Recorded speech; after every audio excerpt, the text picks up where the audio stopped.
Hello दोस्तों, नमस्कार दोस्तों, स्वागत है आप सभी का online data first YouTube channel पर। इस वीडियो में हम बात कर रहे हैं कई बड़ी और लेटेस्ट अपडेट के बारे में जो कि संबंधित है शिक्षा सेवा चयन आयोग को लेकर मीटिंग के बारे में। शिक्षा सेवा चयन आयोग की जो मीटिंग है उसके संबंध में इस वीडियो में हम बात करेंगे। मीटिंग के साथ साथ अगर बात की जाए मीटिंग खत्म होने के बाद निर्णय के बारे में बात की जाएगी। उत्तर प्रदेश में नई शिक्षक भर्ती के अध्याचन को लेकर, साथ ही साथ अगर बात की जाए 45,000 पदों पर होगी नई भर्ती को लेकर विज्ञापन जारी के बारे में। इसके अलावा अगर बात की जाए बीएड एंट्रेंस के साथ यूपी टीजीटी की वेटिंग लिस्ट को लेकर एक एक करके सारी अपडेट हम कवर करें। उससे पहले चैनल को सब्सक्राइब करके बेल आइकन को दबा लें और वीडियो को लाइक कर दें, जिससे कि आपको रियल ऑथेंटिक जानकारी ऑनलाइन अडाफा स्टडी यूट्यूब चैनल के माध्यम से मिलती रहे। सीधे शुरुआत करते हैं मुद्दे की और बड़ी अपडेट के साथ। दोस्तों, यूपी बीएड 2025 का नोटिफिकेशन जारी कर दिया गया है। नोटिफिकेशन जारी होने के बाद अब आपको लेनी है एक बेस्ट बुक, जिससे आप सभी इसके एग्जाम को आसानी से क्रैक कर सकें। और यूपी बीएड एंट्रेंस एग्जाम की बेस्ट बुक आप सभी के सामने आ चुकी है। चक्षु प्रकाशन की ये बुक आप सभी के लिए एग्जाम और सिलेबस के पैटर्न को ध्यान में रखकर तैयार की गई है, क्योंकि 100% आपके सिलेबस पर तो आधारित है और साथ ही साथ 8 सॉल्व पेपर आपको देखने के लिए मिलते हैं। 2700 महत्वपूर्ण क्वेश्चन भी आपको इसमें देखने के लिए मिलते हैं। ये स्टडी गाइड आप सभी के एग्जाम के लिए मोस्ट इंपोर्टेंट क्वेश्चन को साथ आती है, जिससे कि आप जो भी पढ़ें पीवाईक्यू के साथ में उन मोस्ट इंपोर्टेंट क्वेश्चंस को ही पढ़ें और उन क्वेश्चंस की सटीक और सही उत्तरमाला भी दी जाती है व्याख्यात्मक हल के साथ, जिससे कि आपका कोई भी प्रश्न गलत ना हो। जैसा कि आप इसको चेक कर सकते हैं, यहां पे आपको थ्योरी के साथ डिटेल में आप सभी को जो गाइड है वो देखने के लिए मिलती है। इतना ही नहीं, चक्षु प्रकाशन का स्टडी गाइड के साथ में आप सभी के लिए प्रैक्टिस सेट भी आता है, जिसको आप लेकर के अपनी प्रिपरेशन और मजबूत कर सकते हैं कला वर्क के लिए। तो स्टडी गाइड और कला वर्क की आप अगर प्रैक्टिस सेट परचेस करना चाहते हैं तो लिंक मैंने आपको वीडियो की डिस्क्रिप्शन में दे दिया है। आज ही परचेस करें और अपनी तैयारी और मजबूत करें। और सबसे पहली जो अपडेट देखने के लिए मिलती है वो है शिक्षा सेवा चयन आयोग के बारे में। दोस्तों, जैसा कि आप जानते हैं कि शिक्षा सेवा चयन आयोग को लेकर जब भी जैसे भी कोई बड़ी और नई अपडेट आती है, मैं आप सभी को सबसे पहले बता देता हूं। अब जो अपडेट है वो आप सभी के लिए हाल ही में शिक्षा सेवा चयन आयोग की एक बैठक के बारे में। असल में शिक्षा सेवा चयन आयोग बहुत सारी चीज़ें आप सभी के सामने करता रहता है, कभी पुरानी भर्तियों को लेकर तो कभी नई भर्तियों के बारे में, क्योंकि आयोग के हाथ में बहुत सारी चीज़ें दे तो दी गई हैं, लेकिन किसी न किसी में कोई विवाद है।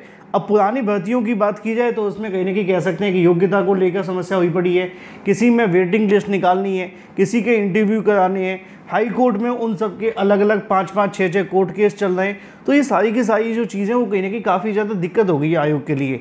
अब आयोग के सामने बहुत सारी चीज़ें भी हैं, लेकिन इनका डिसीजन भी निकालना है। इसके अलावा नई भर्तियों को लेकर भी आयोग का फोकस है। अब ये आयोग का फोकस है कि आयोग की कह सकते हैं कि दुर्भाग्य है, क्योंकि उनके पास में भर्तियों को लेकर जब बैठक की जाती है तो हमेशा की तरह एक ही मामला देखने के लिए मिलता है।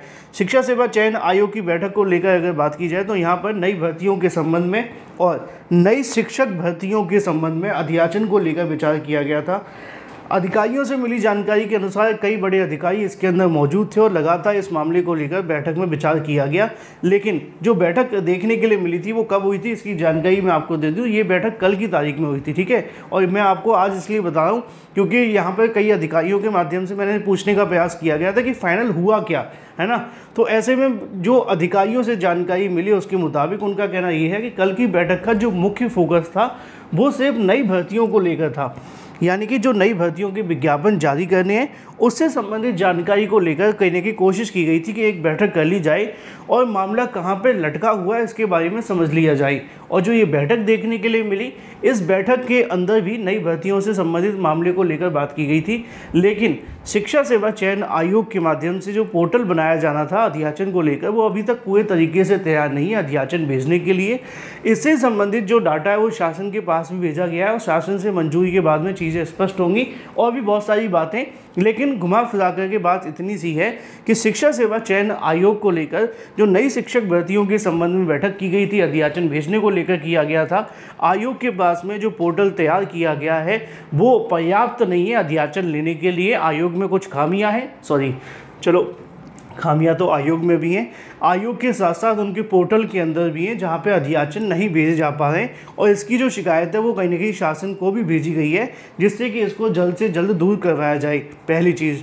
दूसरी चीज़ ये भी है कि किसी विभाग ने अध्याचन भेजने की कोशिश भी नहीं की। देख रहे हो, एक तो ये पता चल गया कि आयोग के पोर्टल भेजने के अध्याचन में कोई खामी है, अध्याचन भेजने पोर्टल में कोई खामियां हैं, ये तो पता चल गया। लेकिन किसी ने ये कोशिश भी अभी तक नहीं की है कि जो अध्याचन भेज दिए जाएं, और ना ही किसी नई भर्ती को लेकर अभी अध्याचन भेजे गए हैं, ना ऑफलाइन माध्यम से और ना ऑनलाइन माध्यम से। अब देखना ये होगा कि कब तक ये खामियां दूर की जाती हैं और कब तक कोई नए अध्याचन भेजे जाते हैं। तो ये है उत्तर प्रदेश में नई शिक्षक भर्ती को लेकर पूरा का पूरा ब्यौरा। बैठक तो हुई थी लेकिन उसमें किसी प्रकार की कोई अध्याचन नहीं पहुंच पाए।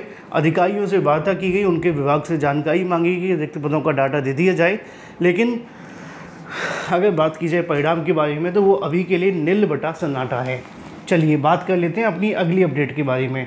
एक अपडेट आपके लिए निकल कर आ रही है और ये अपडेट है 45,000 पदों पे होगी भर्ती को लेकर। अगर आप इसमें इंटरेस्टेड हैं तो इसके लिए अपनी तैयारी कर सकते हैं। इसकी जानकारी विधानसभा के अंदर दी गई है, खुद मंत्री के माध्यम से इसको लेकर अनाउंसमेंट भी की गई है। अच्छी बात यह है कि मंत्री के माध्यम से इसको लेकर जो अनाउंसमेंट है वो की गई है। उसके बाद हम बात करेंगे यूपी टीचरी बिजली की वेटिंग लिस्ट को लेकर एक बड़ी अपडेट के बारे में, और इसके बारे में जानकारी आप सभी को यहाँ पे देखने के लिए मिल जाएगी। अगर बात की जाए, मंत्री बोले होमगार्ड भर्ती के लिए कार्रवाई चल रही है। असल में ये जो मामला है वो आप सभी के लिए विधानसभा में होमगार्ड भर्ती से संबंधित है। धर्मवीर प्रजापति ने कहा कि विभाग में होमगार्ड भर्ती के लिए प्रक्रिया चल रही है और मुख्यमंत्री योगी आदित्यनाथ ने केवल होमगार्ड का मानदेय नहीं बल्कि उनकी बीमा की धनराशि भी बढ़ाई गई है, ऐसा उनका कहना है। आगे लिखा हुआ है कि प्रश्न प्रहर में शुक्रवार को सपा के इंजीनियर सचिव यादव ने इसका माध्यम से जानकारी मांगी कि होमगार्ड के पद खाली होने के बावजूद भर्ती नहीं हो पा रही है। उन्होंने जानना चाहा कि होमगार्ड के खाली पदों भर्तियाँ कब तक की जाएंगी। होमगार्ड की व्यवस्था बयां करते हुए एक कविता कही गई जिस पर लिखा हुआ था, जब चेहरे को देखता हूँ तो होमगार्ड के शायद वह कर रहा था। मैं एक सैनिक हूँ, पुलिस हूँ, रक्षक हूँ, प्रहरी हूँ, रात में और दिन में भी, और बहुत सारी बातें भी। लेकिन मुद्दे की बात है कि भर्ती में भी दे दी है। क्यों? क्योंकि इसकी जो नई नियमावली बनाई जा रही है उसके बाद में इसको लेकर जो विज्ञापन है जारी किया जाएगा। लेकिन अच्छी बात यह है कि इस भर्ती को लेकर बात की जा रही है, क्योंकि यूपी में किसी भर्ती को लेकर बात किया जाना ये बहुत बड़ी बात होती है। ठीक है, तो ये बात हो जाती है होमगार्ड भर्ती के तकरीबन 45,000 पदों पर नई भर्ती के विज्ञापन को लेकर। अब बात कर लेते हैं यूपी टीचरी बिजली और बीएड एंट्रेंस एग्जाम को लेकर। बीएड एंट्रेंस एग्जाम के संबंध में आवेदन जो प्रोसेस है वो शुरू कर दिया गया है। जो इच्छुक अभ्यर्थी ऑफिशियल वेबसाइट पर जाकर के आवेदन कर सकते हैं और बीएड के संबंधित जो अगर आपके मन में कोई भी सवाल है कमेंट करके पूछ भी सकते हैं। बात की जाए यूपी टीचरी बिजली वेटिंग लिस्ट को लेकर, अभी हाल ही में हाईकोर्ट ने एक आदेश दिया था कि 25% जो वेटिंग लिस्ट है वो जारी की जाए, और इससे संबंधित जो आदेश है वो आया था। कल शिक्षा सेवा चयन आयोग की जो बैठक होती है, इस बैठक के अंदर भी इस मामले को लेकर विचार किया गया। और जो मुझे जानकारी देखने के लिए मिली है वो ये है कि टीचरी बिजली वेटिंग लिस्ट को लेकर जो आदेश जारी किया गया है उसके अंदर आपकी वेटिंग लिस्ट जारी करने पर आयोग विचार नहीं कर रहा है। ठीक है, क्योंकि आयोग ने इस मामले को लेकर डिसीजन ले लिया है कि वो इसकी वेटिंग लिस्ट जारी नहीं करेंगे अभी के लिए। बेशक हाईकोर्ट ने आदेश तो दिया है लेकिन अभी के लिए कह सकते हैं कि उस आदेश को इग्नोर किया जाएगा या समय समाप्त किया जाएगा या बढ़ाया जाएगा। अब आगे क्या होगा, बाद में अभ्यर्थी दोबारा कोर्ट जाएंगे, वो बात अलग है। मुझे जो जानकारी मिली थी मैंने आपको दे दी है। फिलहाल इस वीडियो में इतना ही। मैं मिलता हूँ आपसे अगली वीडियो में। Till then take care, tata bye bye, और thank you for watching this video.